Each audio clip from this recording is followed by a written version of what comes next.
पढ़ेंगे past indefinite tense. ये जो पास्ट इंडेफिनिट टेंस होता है, इन वाक्यों के अंत में ता, था, ती, थी, ते, थे, या, ये, आ, ई, ए आदि शब्द आते हैं। कार्य का बीते हुए समय में होने का इसमें पता चलता है, यानी कि जो काम पहले हो चुका हो उसका पता लगता है इसमें। इसका जो रूल है वो क्या है, सभी सब्जेक्ट के साथ इसमें हमें वर्ब की सेकंड फॉर्म लगानी होती है। इसका जो हमारा वर्ड ऑर्डर है, यानी जो हमारा इसका subject plus verb plus second form plus object, ऐसे करके हमें बनाना है। तो देखेंगे आप नीचे दिए गए वाक्यों को ध्यानपूर्वक पढ़िए। जैसे मैंने चाय पी थी, आई टुक टी, तो ये जो टुक है ये टेक की सेकंड फॉर्म है। दूसरा है हमारा शानू ने मेरी सहायता की, शानू हेल्प्ड मी। अब हेल्प में हमने जो है ये है लगा दिया है, ऐसा ईडी लगा दिया हमने हेल्प में, तो ये हमारा हो गया सेकंड फॉर्म। तो शानू ने मेरी सहायता की, तो इस तरह से हमारे ये पॉजिटिव वाक्य बनेंगे, ठीक है ना। उसके बाद है हमारा निम्नलिखित वाक्यों का अंग्रेजी में अनुवाद कीजिए। एक सफ़ेद कुत्ता सड़क पर दौड़ा, ठीक है ना, तो हम इसको बनाएंगे a white dog run on the road.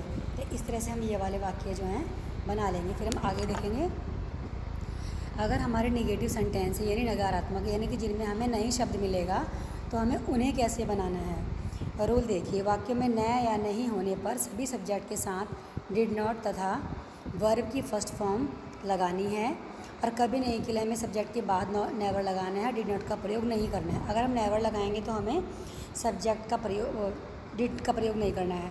फिर हमारा इसका वर्ड ऑर्डर क्या है, subject plus did not plus verb की फर्स्ट फॉर्म प्लस ऑब्जेक्ट, ठीक है ना। हमें फर्स्ट फॉर्म लगानी है नेगेटिव वाक्यों में, ठीक है ना, और हमें पॉजिटिव वाक्यों में क्या लगाना है, सेकंड फॉर्म। सेकंड फॉर्म हमें पॉजिटिव वाक्यों तक ही लगानी है, नेगेटिव में हमें फर्स्ट फॉर्म का प्रयोग करना है, यानी हमें कभी भी डिड के साथ सेकंड फॉर्म का प्रयोग नहीं करना है। जैसे देखिए आप, ये वरुण ने फुटबॉल का मैच नहीं देखा, Varun did not see the football match, और डिड नॉट आया तो यहाँ पर हमने सी लगा दिया, सौ नहीं लगाएंगे यहाँ पर। माता जी ने खाना नहीं बनाया, mother did not cook food, है ना।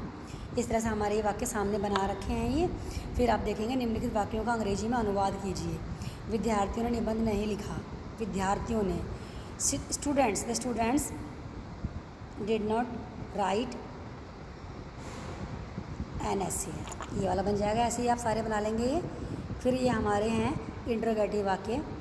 यदि वाक्य, आपको पता ही है कि इंट्रोगेटिव दो तरह के होते हैं, तो यदि वाक्य क्या से शुरू हो, यानी कि अगर क्या वाले इंट्रोगेटिव हो, तो हमें क्या करना है, सबसे पहले हमें डिड लगाना है, फिर सब्जेक्ट लगाना है, फिर वर्ब की फर्स्ट फॉर्म लगानी है, फिर प्लस पीछे का जो हमारा ऑब्जेक्ट है वो लगाना है।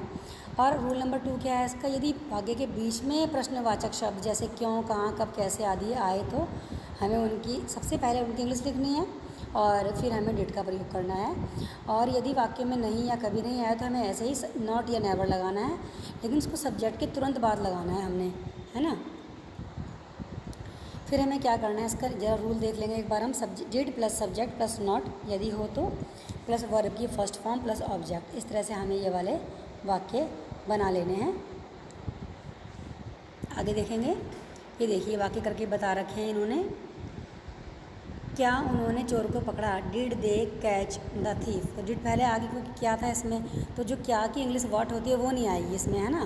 फिर है ये देखिए, सही ऑप्शन को हमें इसमें राइट लगाना है। तो जैसे ये है ना, ये सलोनी डैश कॉफ़ी, तो इसमें हमें देखना है कि टेक आएगा, टुक आएगा या टेकन आएगा। तो इसमें हमारा ना टुक आएगा, सलोनी ने कॉफ़ी पी, सलोनी टुक कॉफ़ी, तो इसमें चाय पीने के लिए हमें टुक लगाना होता है, पीने के लिए हमें ड्रिंक नहीं लगाना होता।